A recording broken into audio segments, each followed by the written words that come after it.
Have you ever sent a message to the wrong person and wished you could take it back?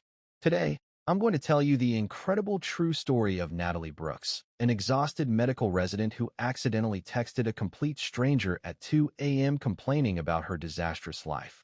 Never imagining that the man on the other end was Damian Cross, a reclusive billionaire who would show up at her door 12 hours later and say the words that would turn her entire world upside down. I got your message, and I'm here to help. The hospital cafeteria at 1:47 a.m. was a liminal space that existed between the world of the living and the barely functioning. Fluorescent lights hummed overhead, casting a sickly glow over questionable coffee and sandwiches wrapped in plastic that somehow managed to be both stale and soggy simultaneously. Natalie Brooks sat alone at a corner table, still in her scrubs, her dark hair escaping from a messy bun, with bags under her hazel eyes that no amount of concealer could hide anymore. She'd been awake for 19 hours straight. Her shift didn't end for another 5 hours. And she'd just received the text message that was the final straw in what had been an objectively terrible month. Tyler. Hey Nat, I know this is bad timing, but I've been thinking and I don't think this is working anymore. You're never around, and I need someone who can actually be present in a relationship. I think we should see other people. No hard feelings. Natalie stared at the screen, her exhausted brain struggling to process the words. Tyler, her boyfriend of 2 years, the man who'd promised to understand the demands of her medical residency, who'd said he was proud of her dedication, was breaking up with her. Via text. At 2 in the morning, while she was in the middle of a double shift saving lives. No hard feelings, Natalie muttered to herself. No hard feelings. Right. Because being dumped by text while you're literally keeping people alive is totally the kind of thing why. Oh, you just get over. She should have been sad. Should have felt heartbroken or devastated or something appropriately emotional. Instead, she felt nothing. Just a vast, empty exhaustion that went bone deep. Natalie pulled up her best friend Sierra's contact and started typing. Sierra would understand. Sierra always understood. Natalie, Sierra, I'm so done. Tyler just dumped me via text because I'm never around. Like, sorry, my saving people schedule doesn't accommodate your need for attention. I'm so tired. I'm tired of working 80-hour weeks for poverty wages. I'm tired of choosing between sleep and eating. I'm tired of men who say they support my career until it actually requires them to be supportive. I'm tired of living in a shoebox apartment where the heat doesn't work and my landlord thinks maintenance means showing up drunk 3 weeks after I call. I'm tired. I feel like I'm drowning, and everyone keeps asking me to swim faster. When does it get better? Does it ever get better? Because right now I can't see a future where I'm not just perpetually exhausted and alone and wondering if any of this is worth it. Natalie hit send before she could overthink it. The message was pathetic and whiny and everything she tried not to be, but Sierra would get it. Sierra had been there through medical school and boards and the brutal reality of residency. She'd understand. Her phone buzzed immediately. Unknown number. I think you might have the wrong number. But for what it's worth, I'm sorry you're having such a difficult time. Natalie's stomach dropped. She looked at the message she'd sent and realized with horror that she hadn't texted Sierra's contact. She'd texted someone named S. Collins, a contact she didn't even remember saving. Oh my God, Natalie breathed, mortification flooding through her exhaustion. She'd just sent her most pathetic, vulnerable rant to a complete stranger. She should apologize. Should send a quick, wrong number, so sorry, and delete T. He contact and never think about this again. Instead, probably because she was delirious from lack of sleep, Natalie typed, I am so sorry. That was meant for my friend. Please forget you ever saw that completely humiliating meltdown. Unknown number, don't apologize. We all have moments where everything feels overwhelming. Your ex-boyfriend sounds like an idiot, by the way. Breaking up with someone via text while they're working is cowardly. Despite everything, Natalie found herself smiling slightly. Natalie, thank you, mysterious stranger. That's very kind of you to say to someone who just emotionally vomited all over your phone at 2 a.m. Unknown number. I'm usually awake at this hour anyway. Insomnia is an old friend. And honestly, your message was refreshingly real. Most people I interact with are too busy performing to be honest about struggling. Natalie, well, I'm too tired to perform. At this point, I'm basically just a zombie in scrubs who occasionally remembers to check people's vital signs. Unknown number. You're a doctor? Natalie, resident. Second year, internal medicine, which is a fancy way of saying I'm legally allowed to practice medicine, but still treated like I know nothing and paid like I know less. Unknown number. How much longer on your shift? Natalie, 5 hours. Then I have a glorious 12 hours off before I come back for another 24-hour shift. Living the dream. Unknown number. That sounds inhumane. Natalie, it is. But apparently it builds character or something. Honestly, I'm not sure anymore. I used to be so certain this was my calling. Now I'm just exhausted and questioning everything. Natalie paused, staring at her phone. Why was she telling all this to a stranger? Maybe because it was easier than admitting it to people who knew her. Or maybe because she was so tired that her filter had completely dissolved. Unknown number. For what it's worth, the fact that you're questioning things doesn't mean you've chosen wrong. It means you're human. The fact that you keep showing up despite being exhausted and heartbroken and underpaid suggests you care more about helping people than about your own comfort. That's not nothing. Natalie felt her throat tighten with unexpected emotion. She blinked back tears she didn't have time for. Natalie, who are you, mysterious 2 a.m. philosopher? And why are you being so nice to a stranger who accidentally trauma dumped on you? Unknown number. Let's just say I understand what it's like to feel trapped in a life you've built but aren't sure fits anymore. And sometimes it's easier to be honest with strangers than with people who have expectations of us. Natalie, that's surprisingly insightful for the middle of the night. Unknown number. I've had a lot of middle of the nights to think about things. Get some coffee, Natalie. Finish your shift. And try not to let your ex-boyfriend's cowardice define your worth. Anyone who'd give up someone who saves lives because she's never around doesn't deserve you in the first place. Natalie, how do you know my name? Unknown number. You signed your emotional rant with Natalie Brooks, MD, almost, at the bottom. Natalie scrolled back up and groaned. She had indeed signed it, probably out of habit from signing patient notes. Natalie, I'm blaming the sleep deprivation for that lapse in anonymous venting protocol. Thank you, stranger, for listening and for the weirdly perfect pep talk. I should get back to work before someone codes, and I'm too busy texting to notice. Unknown number. Good luck with the rest of your shift. And Natalie? It does get better. Not easier, necessarily, but better.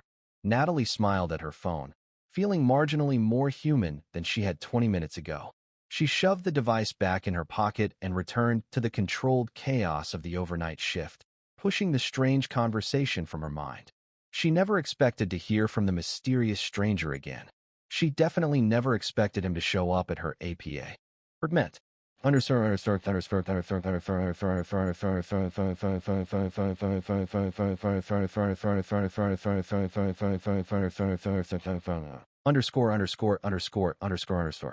14 hours later, Natalie stood in her tiny apartment trying to remember the last time she'd grocery shopped.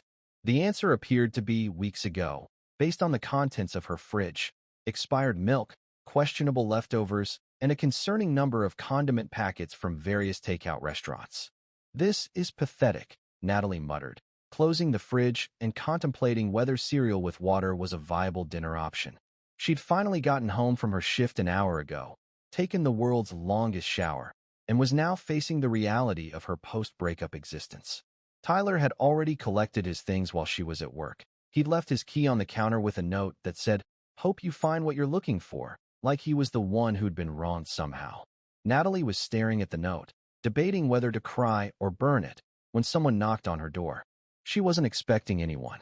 Sierra was out of town at a conference. Her parents lived 3 states away, and she'd successfully avoided making other friends during residency, because who had time for friends when you barely had time to sleep? Natalie looked through the peephole and saw a man standing in the hallway. Tall, probably 6'1" or 6'2", with dark hair and wearing an expensive-looking charcoal coat. He looked completely out of place in her shabby building with its flickering hallway lights and peeling paint. "Can I help you?" Natalie called through the door, not opening it because she'd seen enough crime documentaries to know better. Natalie Brooks? The man's voice was deep, cultured, with an accent she couldn't quite place. American, but with something European underneath, like he'd spent significant time abroad. "Who's asking?" "My name is Damian Cross. I believe you texted me by accident last night. I wanted to check that you were all right." Natalie's brain short-circuited. The mysterious stranger had tracked down her address and shown up at her apartment? That was insane. That was stalker behavior. That was... I realize how this looks. The man, Damien, continued through the door. I promise I'm not a stalker or a serial killer. I was genuinely concerned after your message, and I wanted to make sure you were okay. And to apologize if my responses overstepped. How did you find my address? Natalie demanded. There was a pause. That's a somewhat complicated answer that I'd prefer to give face-to-face if you're willing to open the door. But I understand if you're not comfortable with that. I can leave my information, and you can contact me if you'd like to talk. Natalie should absolutely not open the door. Every instinct screamed that this was a terrible idea. But something in his voice, genuine concern rather than anything threatening, made her hesitate. Tell me something from our conversation last night, Natalie said. Something that proves you're actually the person I texted. You asked if I was a 2 a.m. philosopher. You said your ex-boyfriend Tyler dumped you via text during your shift. You work in internal medicine and you're a second-year resident. You live in an apartment where the heat doesn't work and your landlord shows up drunk for maintenance calls. Another pause. And you're exhausted, questioning everything, and wondering if it ever gets better. That was definitely the mysterious stranger. Natalie took a deep breath and opened the door, keeping the chain lock engaged so it only opened a few inches. The man on the other side was striking in a way that made Natalie immediately self-conscious about her oversized sweatpants and medical school t-shirt. He was probably in his mid-30s, with dark hair that was slightly too long and eyes so dark they were almost black. His features were sharp and aristocratic, and everything about him radiated wealth and power. The coat alone probably cost more than Natalie's monthly rent. Hi, Natalie said stupidly. Hi, Damien Rep. Lied, a slight smile softening his serious expression. I realize this is unorthodox. I wanted to explain in person rather than sounding like a stalker via text. Little late for the not sounding like a stalker thing, Natalie pointed out. You showed up at my apartment, Damien Cross. That's literally stalker behavior. Fair point. Damien's smile widened slightly. May I explain? Natalie hesitated, then unhooked the chain and opened the door fully. If he'd wanted to murder her, showing up in broad daylight and identifying himself by name first was a weird strategy. You have 5 minutes before I decide whether to call the police or just close the door on you. That's reasonable. Damien didn't move to enter the apartment, remaining respectfully in the hallway. I'm going to be very direct because I suspect you don't have patience for anything else. After you texted me last night, I was concerned. You sounded like someone in crisis. So I looked into your situation. You investigated me? Natalie's voice rose. That's even creepier than just showing up. I have resources that make it relatively easy to find information, Damien said carefully. And what I found concerned me more. Natalie, your apartment building has 17 active code violations. Your landlord, Victor Mendez, has been cited multiple times for failing to provide adequate heating and for harassment of tenants. You're being paid below the standard resident salary for your hospital. And your ex-boyfriend, his jaw tightened. Tyler Morrison has been posting about his new relationship on social media for 3 weeks.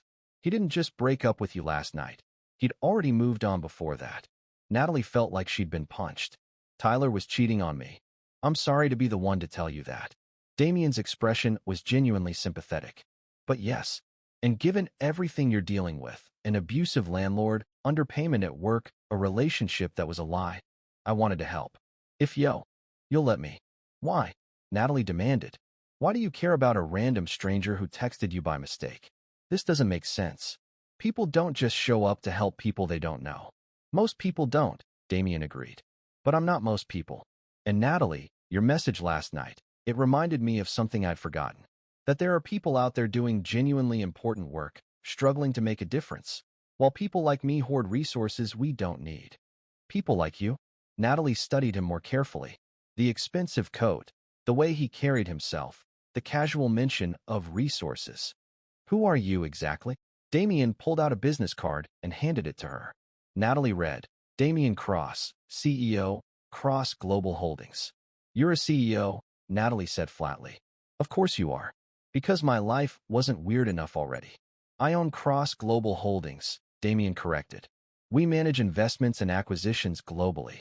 My net worth is approximately $4.7 billion, though it fluctuates daily based on markets. Natalie stared at him. You're a billionaire. Yes. And you showed up at my shitty apartment because... Because I got your message and I'm here to help, Damien said simply. If you want help, I'm not here to force anything or make you uncomfortable. But Natalie, I have resources. A lot of them.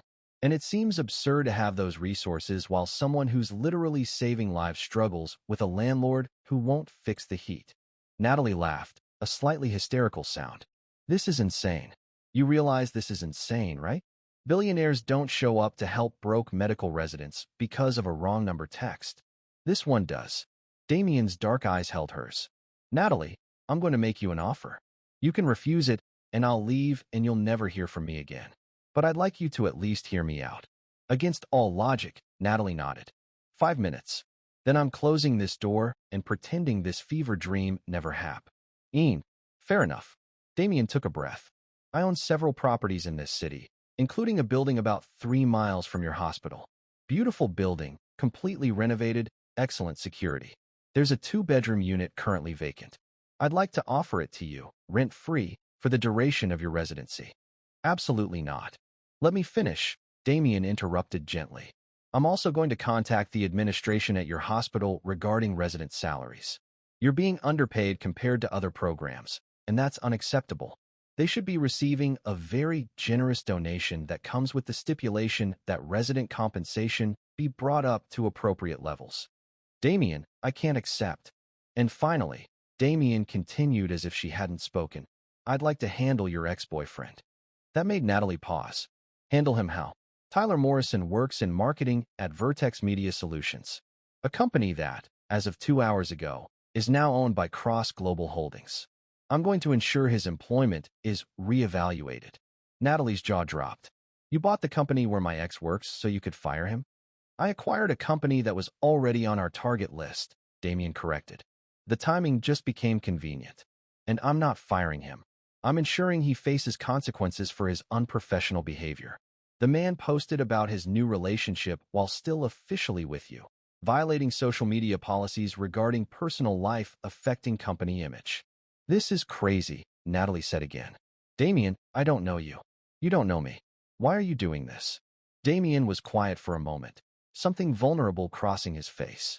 Because 10 years ago, I was working 18-hour days building my company, and I was engaged to a woman I thought I loved. One night, I came home to find her in bed with my business partner. They'd been having an affair for months. She said I was never around, that I was married to my work, that I couldn't blame her for finding someone who actually paid attention to her. Damien, I'm sorry. I blamed myself for years, Damien continued. Thought if I'd just worked less, been more present, been better somehow, it wouldn't have happened. It took a long time to realize that people who cheat aren't responding to their partner's shortcomings. They're revealing their own character flaws. He met Natalie's eyes. Your message last night, someone tired and struggling and being blamed for not being available enough, it resonated. And I realized I have the power to make at least one person's struggle a little easier. So that's what I'd like to do. Natalie felt tears threaten again. I don't accept charity. It's not charity. It's, Damien paused, searching for words. Call it an investment in someone who's going to save lives. Or call it a billionaire with insomnia, trying to do something meaningful. Or call it whatever makes you comfortable accepting help you deserve. Why do I deserve it? Natalie asked quietly. I'm just one person. One broke resident out of thousands struggling with the same things. You're not just one person to me, Damien said simply. You're the person who sent me the most honest message I've received in years. The person who keeps showing up to save lives despite being exhausted and heartbroken. That deserves recognition. That deserves support. Natalie stood in her doorway, looking at this impossible man with his impossible offer, and felt like the universe was playing an elaborate joke on her. This didn't happen. Billionaires didn't show up to rescue struggling residents because of accidentally texted rants. But Damien Cross was standing in her hallway, looking at her with genuine concern and offering her a lifeline she desperately needed but had been too proud to ask for. Can I think about it? Natalie heard herself ask. Of course. Damien pulled out another card, this one with a handwritten number on the back. This is my private cell.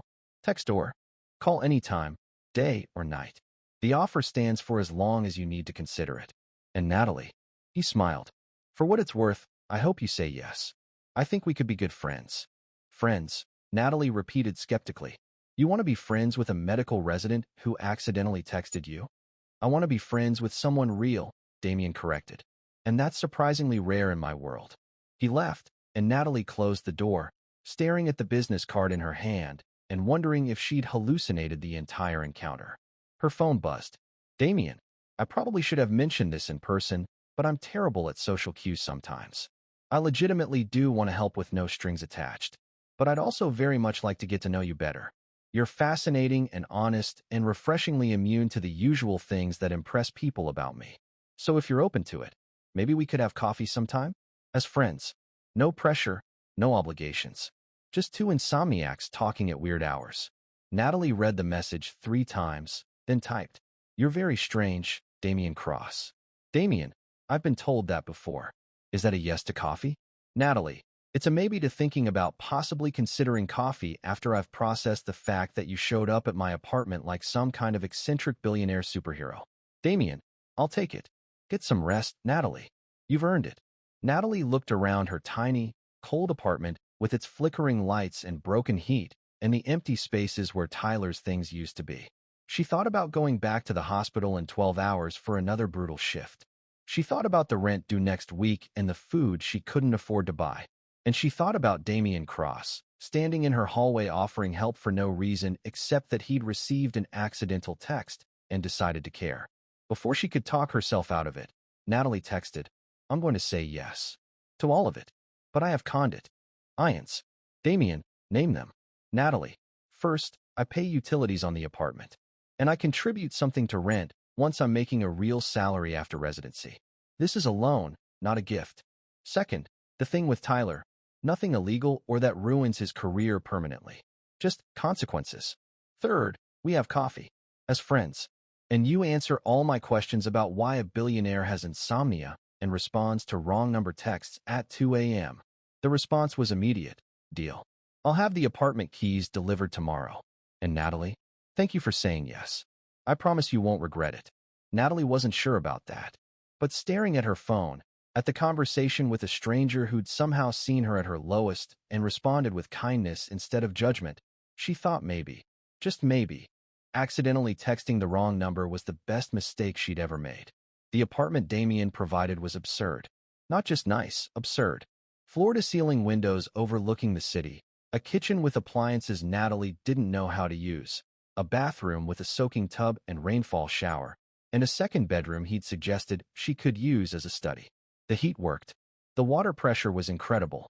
The building had a doorman named George who greeted her by name, and a gym she'd probably never use but appreciated having access to. Natalie moved in on her day off, which mostly consisted of her standing in the middle of the empty living room thinking, "What is my life?" repeatedly. Her phone buzzed. "Damien, did the keys arrive? Is everything satisfactory?"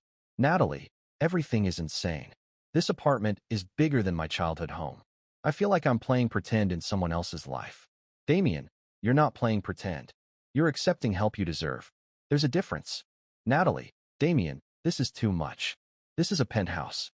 I was expecting something modest and practical, not something from Architectural Digest." "Damien, I don't own anything modest and practical. I own you. Ality properties in good locations. This is the smallest unit in that building." "Natalie, your smallest unit has 2 bathrooms. I've been sharing a bathroom with my roommate who leaves wet towels on the floor and never replaces the toilet paper. I'm experiencing bathroom luxury I didn't know existed." "Damien, I'm glad you're pleased with the bathrooms. When's your next shift?" "Natalie, tomorrow morning, 6 a.m. to 6 p.m. Then I have 2 days off, which I'll probably spend sleeping and trying to remember how to be a human person who does things besides work." "Damien, have dinner with me tomorrow night when your shift ends." Natalie stared at the message. That wasn't a question, it was a statement. An assumption she'd say yes. "Natalie, that sounded very CEO commanding and not at all like you asking if I'm free." "Damien, you're right. I apologize. I've been told I can be imperious. Let me try again. Natalie, would you like to have dinner with me tomorrow evening after your shift? I promise excellent food and better conversation." "Natalie, what if I'm too exhausted for conversation after a 12-hour shift?" "Damien, then we'll eat in comfortable silence and I'll drive you home. No pressure, no expectations. Just dinner." "Natalie, Why do I feel like you're going to spoil me for normal human interactions? Damien, is that a yes? Natalie, it's a yes. But somewhere casual. I'll be in scrubs or close to it. And I refuse to go somewhere fancy looking like I just walked out of surgery. Damien, casual it is. I'll pick you up at the hospital at 6:15. The next day's shift was brutal. 2 codes. One very confused elderly patient who kept trying to leave the hospital to feed the cats, despite not owning cats, and a medication error by an intern that Natalie caught just in time. By 6 p.m., she was exhausted and questioning whether she had the energy for dinner with anyone, let alone a billionaire who made her nervous in ways she couldn't fully articulate. But when Natalie walked out of the hospital at T6:10 p.m., Damien was waiting by a sleek black car that probably cost more than she'd make in 5 years. He was dressed casually, for a billionaire, in dark jeans and a gray sweater that emphasized his broad shoulders. He looked expensive and perfect and completely out of place in the hospital parking lot. "You came," Natalie said, surprised despite the plan. "I said I would." Damien opened the passenger door for her. "How was your shift?" "Long, exhausting. We saved 2 lives and almost lost one to an intern's mistake. So, typical day."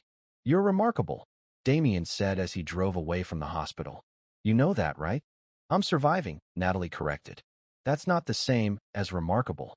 It is from where I'm standing." He took her to a small Italian restaurant that Natalie had passed 100 times but never been inside. It was cozy and warm, with checkered tablecloths and the smell of garlic and tomatoes in the air. Nothing fancy, nothing intimidating, just good food and comfortable atmosphere. "How did you find this place?" Natalie asked as they settled into a corner booth. "I asked George, your doorman, where he'd take someone who'd had a long day and needed comfort food. He recommended this place emphatically." Damien smiled. "Was he right?" "This is perfect," Natalie admitted. "I was worried you'd take me somewhere with 7 forks and a sommelier judging my wine choices. I saved the 7-fork restaurants for people trying to impress me." "You're not trying to impress me." "Should I be?" "God, no. That's why I like talking to you." Damien leaned back, studying her. "You treat me like a normal person who happens to have money, not like someone you need to perform for or manipulate. It's refreshing." Their food arrived. Pasta that was simple but perfect, bread that was warm and crusty, wine that Natalie suspected was far more expensive than the restaurant's usual offerings, but which Damien had probably brought himself. "Tell me about the insome." "Nia," Natalie said after they'd eaten in comfortable silence for a while. "You mentioned it that first night. Is it chronic?" Damien's expression shifted, something vulnerable breaking through. "Since I was 24. After my fiancé's betrayal and my business partner's attempted hostile takeover of the company I'd built." He paused. "I stopped being able to trust people or situations enough to fully relax. So I'm awake most nights, managing global markets and reading and generally driving my assistant insane with 3 a.m. emails." "That sounds exhausting." "It is, but it's also been productive. I've built an empire partially because I work twice as many hours as anyone else." Damien smiled without humor. "Though I'm starting to question whether that's something to be proud of or evidence of profound dysfunction." "Maybe both," Natalie suggested. "I mean, look at me. I work insane hours too, and half the time I can't tell if I'm being dedicated or just avoiding having a real life outside the hospital." "What would a real life look like?" Damien asked quietly. "If you could design it." Natalie considered this. "Honestly, I don't know anymore. Before residency, I had hobbies. I painted sometimes. Read books that weren't medical textbooks. Saw friends without scheduling it weeks in advance. But now," she shrugged, "I feel like I'm in survival mode all the time. Just getting through each shift, each day. I don't even know who I am outside of being a resident anymore." "Then maybe we can figure that out together," Damien said. "What you enjoy, who you are when you're not saving lives. Consider it an experiment." "Is that what this is?" "An experiment. It's whatever you want it to be." Damien's dark eyes held hers. "But Natalie, I'll be honest. I'm interested in you. In getting to know you better, in spending time with you. And I think you might be interested in me too, despite the complicated circumstances and the fact that we met because you texted the wrong number." "Natalie."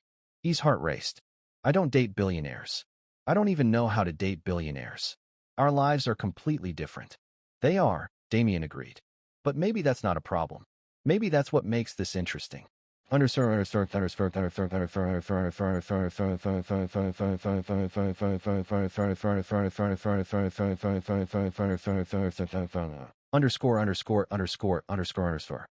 the next 3 weeks, Natalie discovered that dating a billionaire, because that's what they were doing, despite her protests that it was just hanging out, was surreal and wonderful and occasionally overwhelming.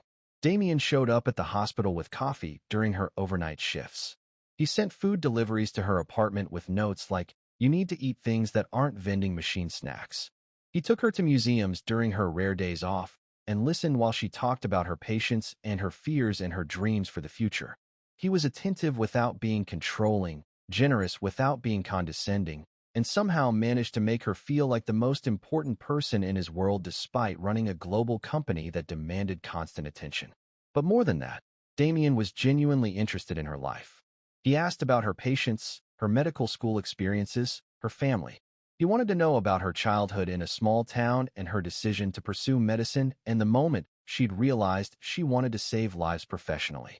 And slowly, Natalie found herself falling for him. It terrified her.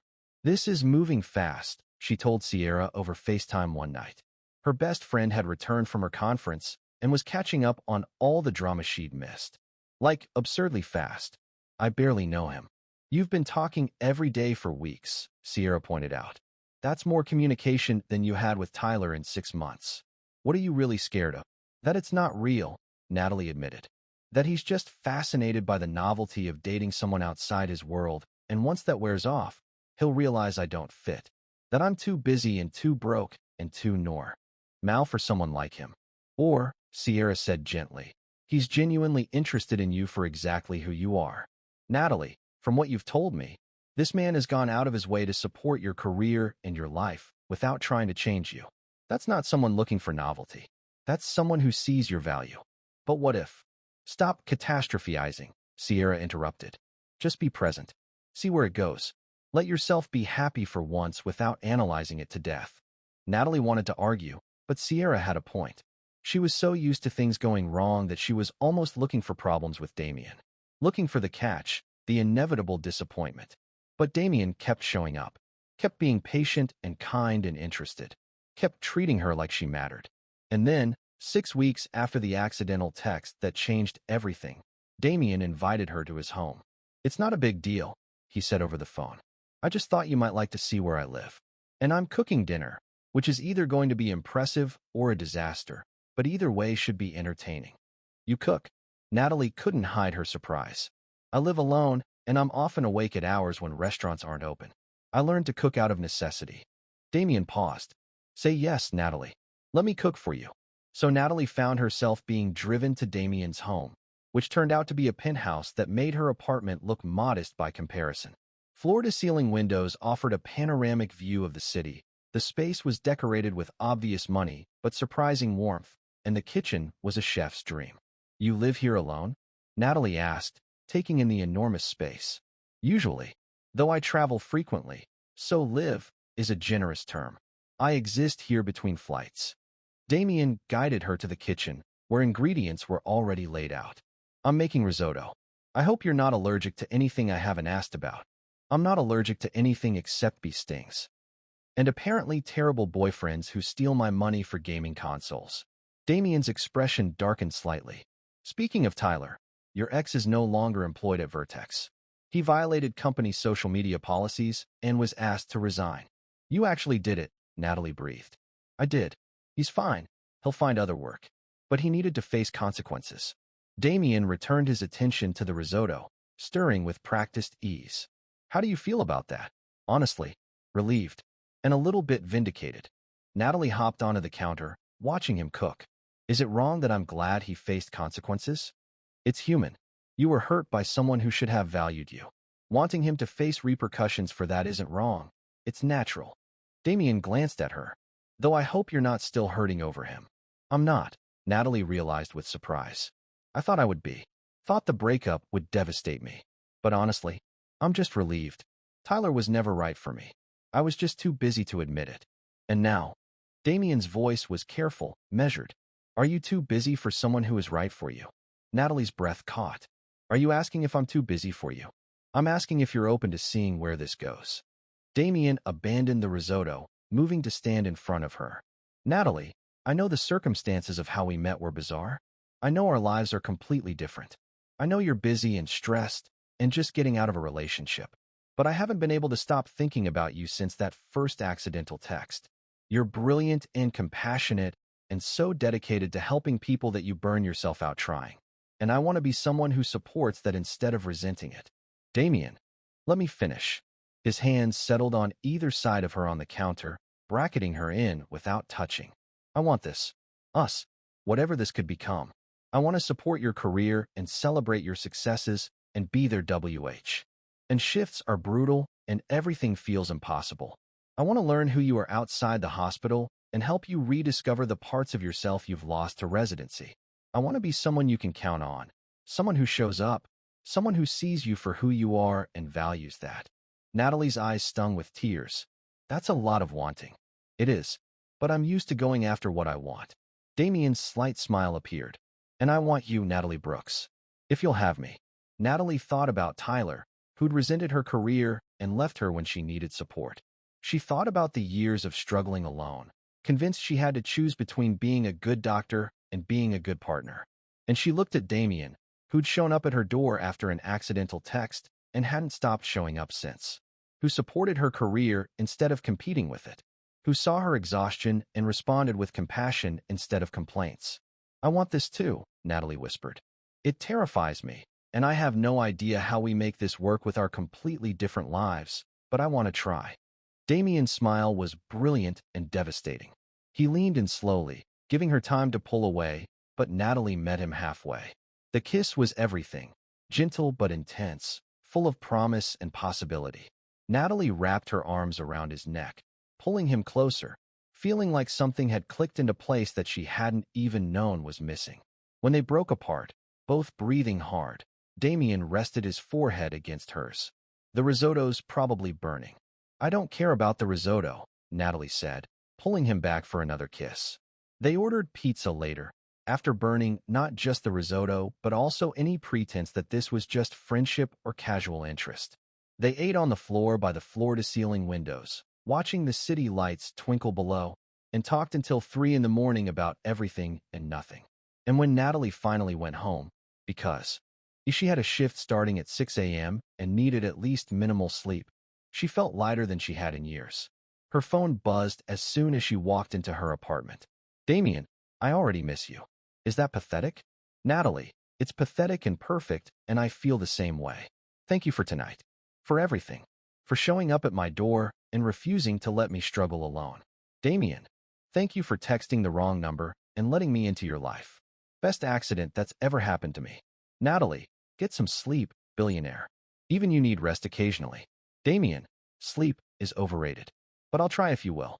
Natalie smiled at her phone, at the conversation that had started with an accidental rant at 2 a.m. and had somehow transformed into something real and precious. She'd texted the wrong number, and the billionaire had shown up at her door. And somehow, impossibly, they'd found each other. 1 year later, Natalie stood in the attending physician's lounge at the hospital, staring at the letter in her hands and trying to process the words. You're applying to be chief resident? Dr. Sarah Martinez, one of the attendings Natalie worked with most frequently, leaned against the doorframe with a knowing smile.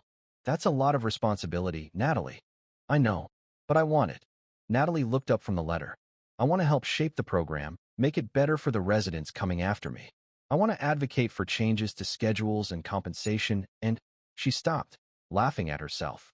I sound like I'm already giving my acceptance speech. You sound like someone who's found their voice, Sarah corrected. A year ago, you were barely surviving residency. Now you're applying for leadership positions and actually taking your days off, and she paused meaningfully. Dating a man who shows up with coffee on your overnight shifts and somehow convinced administration to increase resident salaries across the board. Natalie's cheeks flushed. Damien's donation had nothing to do with me. Sure it didn't. Sarah's tone was dry but affectionate. Natalie, I'm thrilled for you. You deserve this. The career advancement, the relationship, all of it. You work harder than anyone I know, and you do it with grace and compassion that most physicians lose by their second year. Don't doubt that you've earned every good thing happening to you. After Sarah left, Natalie pulled out her phone and texted Damien. Natalie, I'm applying to be chief resident. It's insane and ambitious and I probably won't get it, but I'm going for it anyway. Damien, you'll get it. You're brilliant and everyone knows it. I'm so proud of you. Natalie, even if I get it, that's another year of insane hours and constant responsibility. Are you sure you signed up for that? Damien, I signed up for you. However many hours that comes with. Though I reserve the right to occasionally kidnap you for weekends away when you need to remember there's life outside the hospital. Natalie, kidnapping is illegal, billionaire. Damien, fine. Strongly encourage you to take vacations. Better? Natalie, marginally. I love you, you know, for supporting this and never making me feel like I have to choose between my career and us. Damien, I love you too. And Natalie, you never have to choose. I'll always support your ambitions, even when they're terrifying and ambitious and take you away from me sometimes. Because watching you become the physician you're meant to be is worth it. Natalie smiled at her phone, at the conversation with the man who'd appeared at her door a year ago and changed her life in every possible way. She thought about the wrong number text that had started everything, the exhausted rant about her terrible life that had somehow led to the best thing that had ever happened to her. Her shift ended, and Natalie walked out of the hospital to find Damien waiting by his car, just like he'd promised he would be. He was on his phone, probably managing some international crisis or multi-million-dollar deal, but the moment he saw her, his entire face lit up. "Hi," Damien said, pulling her into his arms. "Hi," Natalie replied, breathing in his familiar scent and feeling the tension of her shift drain away. "You didn't have to pick me up. I could have taken the subway. I wanted to." Damien kissed her forehead. "And I have news. Good news or concerning news? Depends on your perspective. I've been considering reducing my travel schedule, spending more time in one place instead of constantly flying between offices." Natalie pulled back to look at him. "You love your work. I'd never ask you to change that. You're not asking. I'm choosing." Damien's hands framed her face gently. "Natalie, I've spent 10 years building an empire because I didn't have anything else worth staying in one place for. Now I do. I have you. And I don't want to miss your life because I'm always on a plane to Hong Kong or London." "Are you sure?" "I've never been more sure of anything." Damien smiled. "Besides, I can manage most things remotely. Technology exists. And the time difference means I can still send my assistant insane 3 a.m. emails without actually being in different time zones." Natalie laughed and pulled him down for a kiss. "I love you. And I love that you texted me back that night, instead of blocking my number like a normal person would have. I love you too. And I love that you texted the wrong number in the first place." Damien's eyes gleamed with affection and mischief. Best wrong number in history. They drove home together, to the penthouse they now officially shared, because Natalie had moved in 6 months ago after admitting she spent more time there than at her own apartment anyway. And as they walked into their home, hands intertwined, Natalie marveled at how a single accidental text at 2 a.m. had transformed her entire life. She'd been drowning, exhausted, and convinced she had to struggle through everything alone. And then a billionaire had shown up at her door and said, "Let me help." And everything had changed. Sometimes, Natalie thought, the wrong number is exactly the right one. You just have to be brave enough to keep texting.